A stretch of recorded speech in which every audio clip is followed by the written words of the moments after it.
we are discussing the PSIR through questions which have been asked by UPSC earlier. And this is one of the most potent way to approach it. That will help you in re-evaluating yourself, whether you are lacking in content part, or whether you are lacking in concept part, or you are lacking in coherent understanding, or you are lacking in writing skill, or a lack of understanding of the question, or language, or flow, or word limit, or time limit, because these variables are holding the key to ensure an impeccable answer. So we are continuing with that, and the question topic is democracy and development. First, we will understand and discuss those things in detail. Then we will write it, because without understanding the question, without understanding its all dimensions, it is mental to write answer. So first, this is the topic, and question is comment. As you know, in the question of comment, there are three parts: introduction, body, and conclusion. In comment part, you have to be critical. In comment part, you have to give your own opinion. In comment part, if possible, you have to link the given topic with the present and contemporary relevance. So these are the part and parcel of the question on comment. But first, we will discuss the content part, then we will be writing it. So comment, the correlation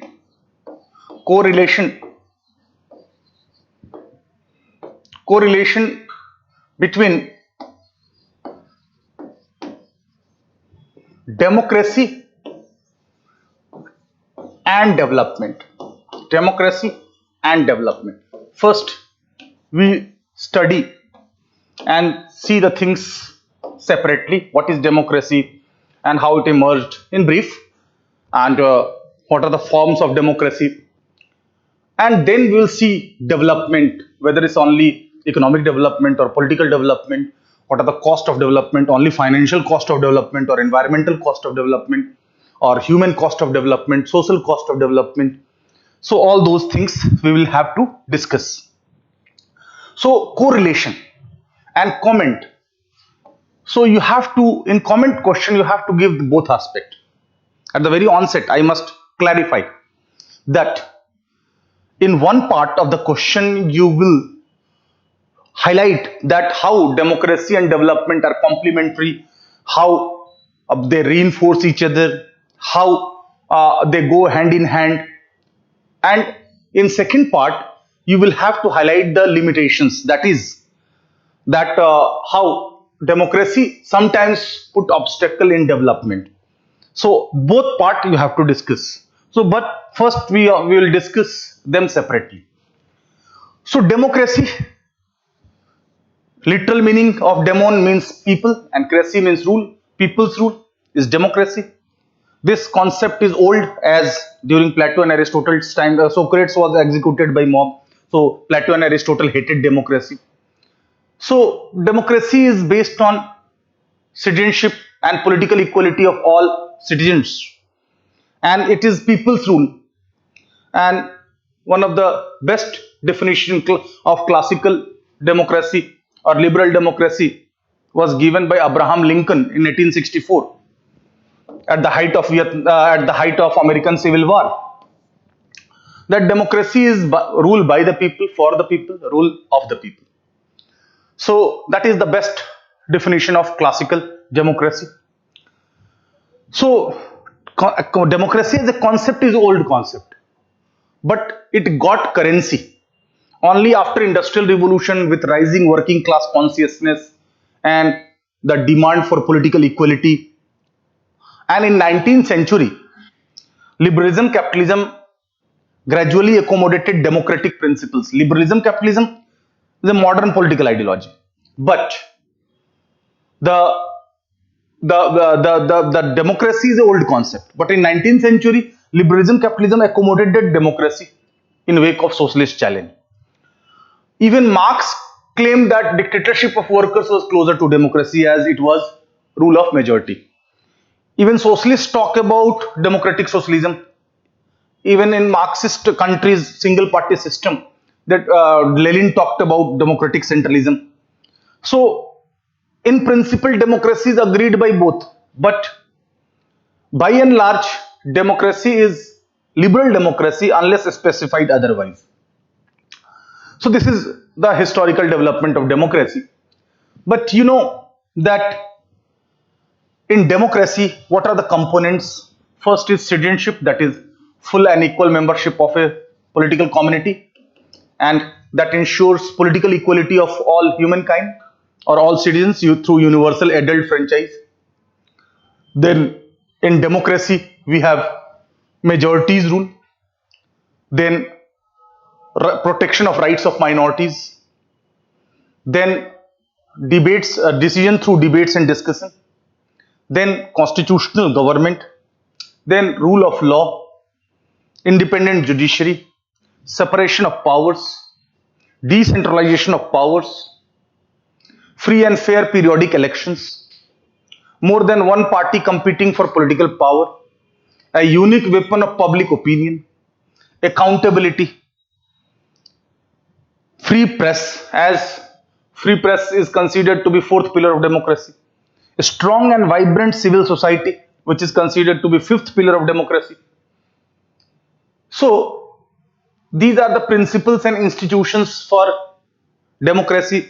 Moreover, civil rights, political rights, citizenship rights, tolerance to criticism, that is also there in democracy. And even criticism is considered to be valuable. Flexibility, and the another unique weapon of public opinion. These are part and parcel of democracy. So you have to understand first what democracy means. Then you can correlate. All those things you have not to write, but you must know. Because the question is not regarding essay on democracy. Question is not also the principle and institutions of democracy. I am referring it for those who might not be knowing it comprehensively.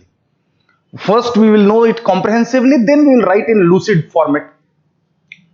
And we have different strands of or variants of democracy. Political democracy, where there is universal adult franchise, which is seen as a form of government where peoples rule through their representatives, that is representative democracy. Although Rousseau favored direct democracy, where people rule themselves without representation. So political democracy is more in terms of form of government. But socio-economic democracy means extending the principles of equality in socio-economic sphere. Also means socio-economic inequality to be reduced through democracy as well. As Amartya Sen says, people should not be made fit for democracy, but democracy is the means to make people fit. So democracy is the means. Ultimate goal are the well-being of the people. And socio-economic democracy reduces the inequality. Moreover, participative democracy increases the participation of the people through right of information like plebiscite, recall, initiative, referendum, political education, informed citizenship. All these are participative democracy. So even democracy developed over the period of time, with political democracy first, then socio-economic democracy, then participative democracy, then democracy as a way of life, then deliberative democracy, bottom-up approach, that through people's deliberations, the agenda would be crystallized, and then leadership and parties will take view on it. So ultimately empowering people, ultimately ensuring people's rule in democracy. So democracy, I hope the things are very much clear about democracy. Now as far as development is concerned, what is development? In literal sense, development means well-being, betterment, improvisation. And earlier it was more seen in material terms or only in terms of economic development. Economic development with higher GDP growth, with better infrastructure, with more employment, with more production, more consumption, more demand, higher standard of living, So more access to the material resources. However, development is not only economic. As you see that Arab Spring or Western, the Middle East countries, they're economically developed because of petroleum, but they're politically backward because there is no democracy. And the development, the economic growth is not only ensuring even development, inclusive growth, it should be for economic development even. What to talk of political development? When I say political development, that is not related with the material beings only. Political development in modern period involved welfare state, involved secularization of political culture. Secularization of political culture means progressive, informed, and dynamic decision making. Then political modernization, rational legal authority of the state, and democratization, political development, and now it culminates to governance and good governance. So political development, civil liberties, democratization. So even democratization is considered to be political development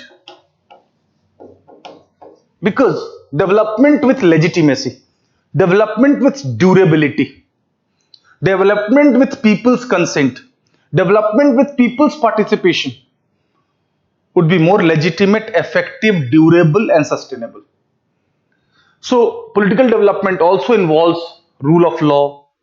It also involves advent of citizenship, democracy, governance, good governance. These are political development. Then, socio-economic development. Socio-economic development. Development does not mean only political development and economic development. Socio-economic development. If there are social evils, in spite of higher living standard, in spite of democracy, there is no development. If there is huge inequality, there is no development. If there is no inclusive growth, there is no development. If marginalized, downtrodden sections are not being taken care of, there is no development. The fruits of development should be universal. It should percolate to all sections, particularly marginalized and weaker sections as well. So that is what socio-economic development. Then development must be sustainable because at present whatever resources we have, it's not belonging to us only, our future generation also. We cannot compromise with the needs of our future generation. So the present model of economic development is based on intense use of traditional sources of energy. So sustainable development will involve non-conventional sources of energy, judicious utilization of energy, judicious utilization of resources like water, energy, health, agriculture, biodiversity. Sustainability matters a lot. That development which we can sustain. Otherwise, the many resources are limited in nature, limited, they're abundant, they are not unlimited. So it's not that we are going for rapid development and after one time it will stop. So in development, liberalism, capitalism also contributed role. Socialism also contributed the role. And one of the interesting fact that dictators will justify, like Hitler, Mussolini, they will justify that pace of development would be more when there is centralization of power, when there is dictatorship, because the decision would be easily taken. There will be no hiccups in decision making. There will be no delays in decision making. And by that, there will be no industrial strikes. There will be industrial discipline. So it is possible, and it has been seen also, that for a short, small period of time, or for a small span of time, in dictatorship there is faster economic development. But that is not sustainable, that is not legitimate, that is not inclusive, that is not based on consent of the people. So development should be legitimate, should be sustainable. Now we have seen the all concepts of development, and development does not mean only economic development. It also HDI, Human Development Index, takes into account one third life expectancy, one third educational attainment, and one third standard of living defined in terms of per capita income. All the three dimensions are taken into account. It's not only living standard and per capita income only.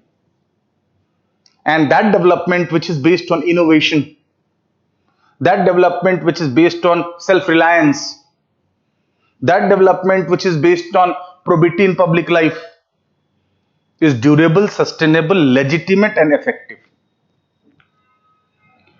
So we have discussed the all dimensions. Now how you will write this question? Question is comment the correlation between democracy and development. So first, in introduction, you have to clarify that political democracy is seen as form of government with universal adult franchise, majorities rule, protection of minorities, constitutional government, rule of law, decentralization of powers, separation of powers, free and fair elections, civil liberties, free press, strong civil society, weapon of public opinion, and so on. However, with the passage of time, the democratic principles were extended in socio-economic sphere to reduce inequalities, and it was also to be extended in terms of participative democracy, deliberative democracy, democracy as way of life. By this you are explaining the democracy. And again you are explaining development, that development involves well-being, betterment, improvisation, and economic development involves faster economic growth, higher living standard, higher per capita income, more production, more consumption, more employment, better material well-being, while socio-economic development involves addressing social evils, while there is environmental cost of development, social cost of development. When industry is set up, then people are displaced. So you have to highlight the different dimensions of development as well. Then you have to come to the body part. That is, in introductory part, you saw that what is democracy as political democracy, socio-economic democracy, participative democracy, democracy as way of life. Then we saw the development part. Now correlation. In the body part, you have to correlate that in fact, democracy is itself a political development. Democracy itself, advent of democracy itself is political development. How come? Earlier there was monarchy, there was arbitrariness in use of power, there was misuse of power by power holders, no accountability, no weapon of public opinion, no political equality, no citizenship, no tolerance to criticism, arbitrariness, high-handedness. So democracy, advent of democracy itself is development. And that did not stop, because democracy has to be deepened and widened. In political democracy, we see only it as a form of government. But when we extend it in socio-economic sphere, this further not only deepens democracy, not only strengthens democracy, but it complements development. It is development, in fact. Similarly, when we provide substance to democracy by participative democracy, by deliberative democracy, by more empowered citizenship, in strengthening civil society, strengthening free press, then that democracy is deepened. Democracy is strengthened. And it is the democracy, as Amar Sen also says, that democracy is the means to make people fit. And democracy, deepening and diversifying and extending principles of democracy in all walks of life itself is a development, is a kind of political development. Then it is reaching to governance and good governance. That is the culmination of political development. The political development started with modernization, secularization of political culture, structural differentiation and functional specialization. Structural differentiation means in the political system, different political structures role are to be defined, and the functional specialization, they are assigned the role which they work continuously with accountability, so that leads to functional specialization. So all these are part of political development. So in this part of the question, you have highlighted how democracy and development are complementary. They are linked. Democracy, in fact, legitimizes development. In India's case, as you see, that in democracy, the GDP growth may be bit less because decisions should be delayed because of parliamentary debate, because of decisions through debate and discussion. But that delay is of worth, because that prevents unilateral decision, that prevents imposition of decision, that legitimizes the decisions. So in democracy, not only good decisions matter, the procedure of decision making also matters. So this is how democracy provides stability to development, sustainability to development, legitimacy to development, credibility to development. In India's case, because question is regarding India, that in spite of low literacy and low literacy but high political awareness, less formal education but high common sense, India accepted democracy right from the very beginning, and it proved to be worthy. Many scholars believe that it was a risky decision, as in such a society with huge illiteracy, with such a less level of education, people will not be able to exercise their political rights with wisdom. But that has proved wrong. In fact, it was because of democracy in India that DPSPs were implemented with a faster pace. Governments were accountable and legitimacy was there, and along with Panchayati Raj, the political decentralization development with along with political decentralization happened. So this part you have to discuss. Then you have to show the other aspect also, because question is comment, that sometimes in dictatorship there is faster decision. For example, in China, land acquisition is quite easy, and so development is faster, infrastructure development is faster, exports are more because of single party communist system. But here in India, for land acquisition laws, they are very ticklish. So this is one of the limitation of democracy. Another limitation of democracy which hampers development, that populism, because political parties and leaders are always under pressure to take populist decision which in long run may not be beneficial.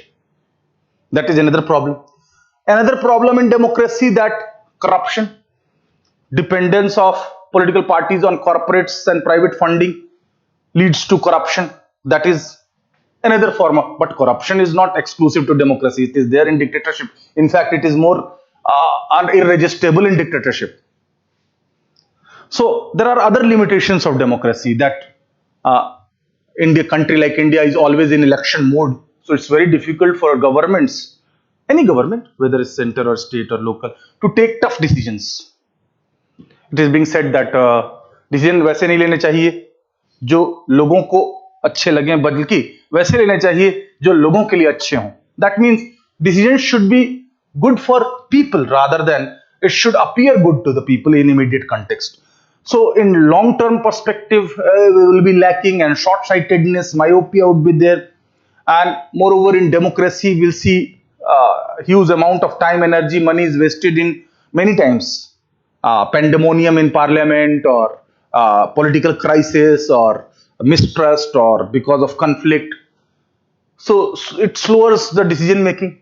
This is the reason why our Prime Minister launched Gati Shakti program, 100 lakh crore program for providing pace to infrastructure development, because most of the projects lack coordination, and most of the projects lack coherent approach, in which he gave example that Ministry of Surface Transport make road, and then the water resource ministry, or those who supplies civic bodies supply water, they find that the tunnel has to water tunnel or water tube has to go from there, so they break the road. The point is lack of coordination, lack of synchronization. So the point is that here question is that in democracy there are bit slower decisions. So there are limitations of democracy, there is no doubt. Moreover, electoral considerations help political parties and leaders to keep their political interest above their above the people's interest or development. So there can be a number of models of development, and development is one of the most debated issue of the world. So in this way you have to write the answer and elaborate it, but keep this thing in mind that you have to be lucid. For discussion part, I am discussing all our dimensions, but when you write, you have to be to the point. You have to focus only on democracy and development, not other aspects. So by this I hope you will be able to not only write this question, but any question which comes in relation to democracy or development, separately also or in relation with each other, or sometimes question may be innovative, and so question may give reverse statement that democracy hampers faster decision making and development, a comment. So in that case you have to highlight one part, and then you have to highlight the major part, that it is not absolute truth. It's not that always you accept the statement given in question as absolute truth and writing in favor of that. It's not the case. So this is how we conclude this topic. So that's it. Thank you.